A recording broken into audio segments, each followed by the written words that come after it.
अब खूनी मंडे के साथ साथ हमारी नई पेशकश फ्रीकी फ्राइडे भी एंजॉय करो। Check out our new exclusive horror story phone call only on our Spotify podcast the horror show by खूनी Monday. Link in description. School trip. Ayu bus में बैठा बस यही सोच रहा था कि वो पहाड़ कैसे होंगे। आयु जो 15 साल का था, पिछले 3 साल से चंडीगढ़ में ही रह रहा था। फिर भी वो कभी हिमाचल की हसीन वादियों में नहीं गया था। पर उसका यह सपना इस स्कूल ट्रिप में पूरा होने वाला था। ढेर सारे लंच बॉक्सेस से खाना खाते हुए और अंताक्षरी खेलते हुए पूरा दिन बीत गया था।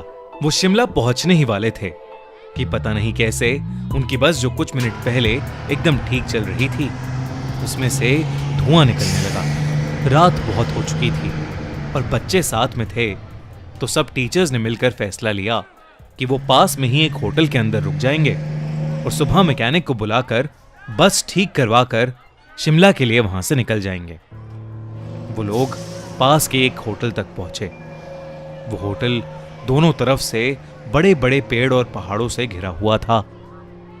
सब टीचर्स ने बच्चों को होटल में अलग अलग कमरों में बांट दिया और डिनर के बाद सब सोने चले गए।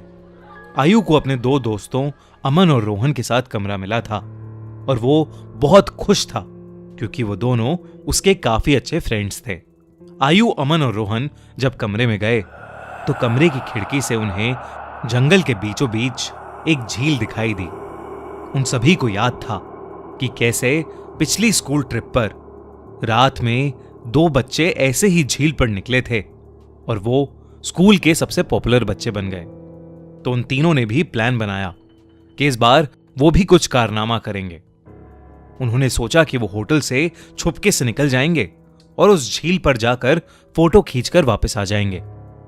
जैसे ही होटल का गार्ड सो गया, वो तीनों निकल गए।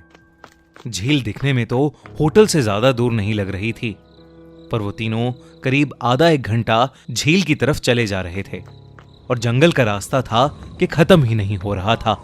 ठंड बहुत ज्यादा बढ़ चुकी थी और उस सुनसान जंगल में उन तीनों की ठंड के मारे हालत खराब हो रही थी। उन्होंने अपना फोन चेक किया तो उसमें सिग्नल नहीं था। तब उन्हें लगा कि उन्हें झील का प्लान कैंसिल करके वापस होटल चले जाना चाहिए। अपने फोन की फ्लैशलाइट के सहारे वो वापस होटल का रास्ता ढूंढने लगे। रास्ता ढूंढते ढूंढते अमन और आयु, जो रोहन के थोड़ा आगे चल रहे थे, जब पीछे मुड़े तो उन्होंने देखा कि रोहन वहां था ही नहीं। तभी उन्हें अपने पास में से किसी के भागने की आवाज आई। वो बहुत घबरा गए, पर क्योंकि वो रोहन को अकेला नहीं छोड़ सकते थे तो उन्होंने उस कदमों की आवाज का पीछा किया। वीरान और घने जंगल के बीच वो उन कदमों की आवाजों का पीछा करते गए, जो कुछ मिनटों बाद बंद हो गई। रोहन उनको अभी तक नहीं दिखा था और अमन और आयु अब बहुत ज्यादा डरने लगे थे। लेकिन तभी उन्हें ऐसी आवाज आई कि मानो कोई जमीन खोद रहा था।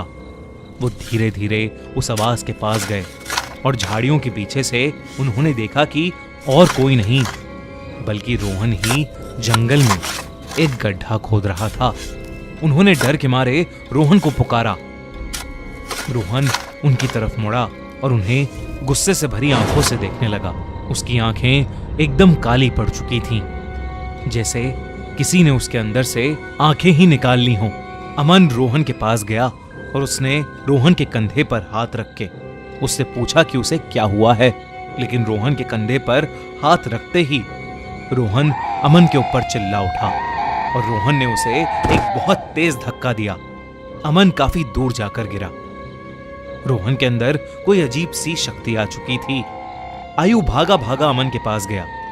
रोहन अब आयु की तरफ आगे बढ़ने लगा, पर जैसे ही वो आयु के पास आया, रोहन को अजीब से दौरे पड़ने लगे और वो बेहोश हो गया। आयु उसको होश में लाने की कोशिश करने लगा और जैसे ही रोहन होश में आया, उसने अमन की तरफ देखा और जोर जोर से चिल्लाते हुए कहने लगा, वो अमन के अंदर है।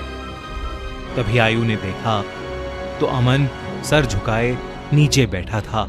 उसने अचानक से अपना सर उठाया और उसकी आंखें भी बिल्कुल काली पड़ी थीं। इससे पहले आयु और रोहन कुछ कर पाते, अमन जो कुछ देर पहले तक चोटिल था, वो उठकर जंगल के अंदर भागने लगा। रोहन और आयु ने उसका पीछा किया और फोन की फ्लैशलाइट में देखा कि अमन एक खंडर की तरफ भाग रहा था। करीब जाकर उन्हें दिखा कि वो खंडर दरअसल में एक बहुत पुराना घर था, जिसे देखकर ऐसा लग रहा था कि वहां सालों से किसी इंसान ने कदम भी नहीं रखा था। दोनों बहुत ही डरे हुए थे और उनकी आगे जाने की हिम्मत नहीं हो रही थी।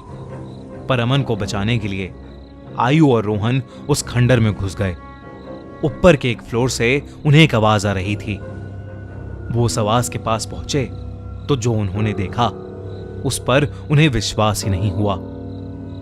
उन्होंने देखा कि अमन बेहोशी की हालत में हवा में लटका हुआ था और एक बूढ़ी औरत उससे बात कर रही थी। उस औरत का चेहरा बहुत भयानक था। उसकी आंखें एकदम काली थीं, खाल लटकी हुई और बिखरे हुए सफेद बाल उसे और डरावना बना रहे थे। वो दोनों उस औरत को देखते ही वहां से बाहर भागे। वो औरत भी उनके पीछे पीछे आने लगी। आयु और रोहन जल्दी से सीढ़ियों से नीचे उतरे और उस खंडर के घर के दरवाजे तक पहुंचे। उन्होंने जब मुड़कर एक बार पीछे देखा तो वो बूढ़ी औरत किसी कीड़े की तरह रेंगती हुई सीढ़ियों से उतर रही थी और उनके पास ही आ रही थी। वो किसी तरह वहां से निकलकर जंगल की ओर भागे और भागते चले गए। भागते भागते उन्हें पता नहीं चला कि कब वो उस झील के पास आ गए थे, जिस झील की तलाश में वो होटल के बाहर निकले थे। रोहन और आयु दोनों भागते भागते उस झील के अंदर गिर पड़े और डूबने लगे। उन्हें ऐसा लग रहा था कि जैसे कोई उन्हें अंदर खींच रहा हो। आयु किसी तरह झील से बाहर आ गया, पर उसकी आंखों के सामने रोहन झील में डूब गया और वो कुछ भी नहीं कर सका। आयु ये सब देखकर इतना घबरा गया कि उसे चक्कर आने लगे और वो वहीं बेहोश होकर गिर पड़ा। आयु की जब सुबह आंख खुली तो वो उसी होटल के कमरे में था। वो भागकर बाहर गया तो बाहर पुलिस की बहुत सी टीम्स थीं और जमीन पर सफेद चद्दर में लिपटी हुई रोहन और अमन की लाश पड़ी थी। पुलिस ने तो इसे मर्डर घोषित कर दिया था, पर आसपास के रहने वालों ने बताया कि कई साल पहले उस जंगल में एक बूढ़ी औरत रहती थी। वहां उसका एक घर था। सभी से अलग वो औरत चैन से रहती थी।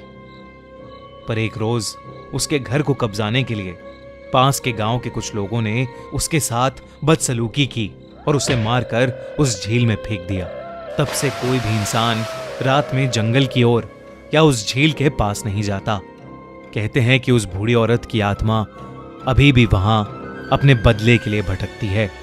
काश ये बात इन तीनों दोस्तों को पता होती तो शायद आज आयु के साथ साथ रोहन और अमन भी जिंदा होते। हमारी अगले हफ्ते की कहानी भेड़िया हॉरर स्टोरी स्पॉटिफाई पर ऑलरेडी लाइव है, तो डिस्क्रिप्शन में दी गई लिंक पर क्लिक करिए और जल्दी से उसे सुनिए। और अगर आपको ये वीडियो अच्छी लगी तो हमारा चैनल खूनी मंडे सब्सक्राइब करना बिल्कुल मत भूलना।